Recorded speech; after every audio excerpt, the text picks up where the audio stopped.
There's an uncomfortable amount of games where you play a border patrol agent.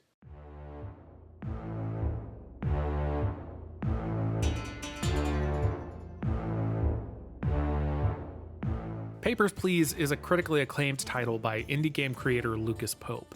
Normally I'd have some caveat here about how it takes a lot of people to make a game, but it really seems that outside of localization and the use of freely available assets, Lucas Pope really did make this game on his own. In Papers, Please, you take the role of a citizen of the fictional nation Arstotzka. The government of Arstotzka has just ended a war with its neighboring country, Kolechia, and the player character has been appointed as an immigration inspector as the tensions from that war continue. At first, the rules are strict.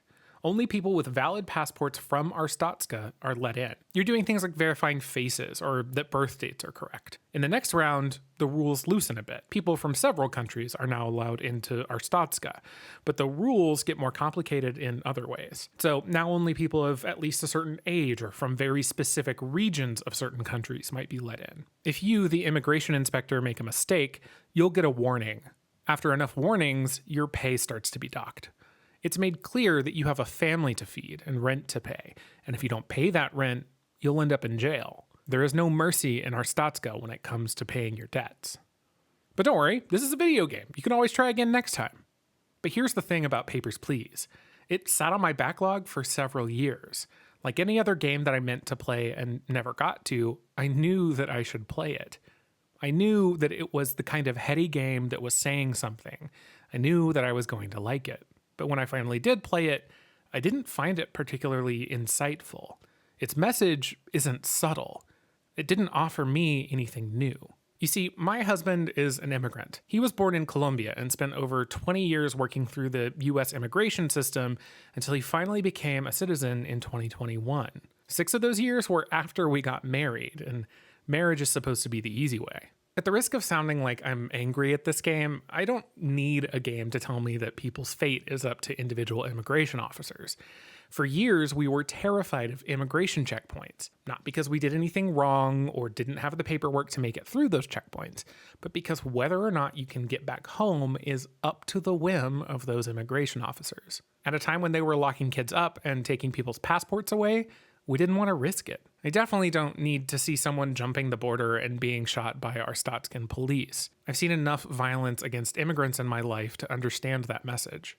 And I don't need a high score or the narrative threat of imprisonment to tell me how quotas and gamification have turned menial bureaucratic jobs into abuse of power. I've seen all that.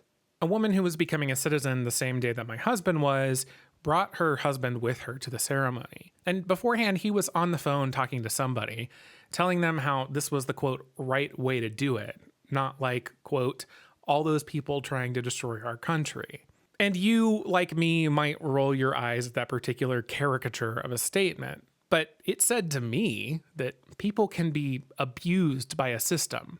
They can be absolutely disrespected and treated as less than human, and still come out of that process feeling proudly subservient to that system. Folks, there is no wrong way to make a life for you or your family.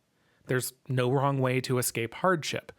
And there's no wrong way to make a new home. There's no wrong way to be an immigrant. Papers, Please came out almost 10 years ago. It has a bunch of awards and accolades from all the usual places that indie games like it get awards and accolades. I'm not here to invalidate that experience or to tell someone that the game is bad if they like it. Clearly, it hit something with people. But I played a single round of Papers, Please, and I turned it off. It felt really gross to revisit something like immigration and attach a score to it. Besides, I just kept letting people in, stamping their passport because they wanted to see their family, or because they begged me to, or simply because who was I to say no? I'm too soft, apparently, to turn away the pretend people from the pretend border of a pretend nation in a video game. I didn't know how to do anything else, and I don't want to.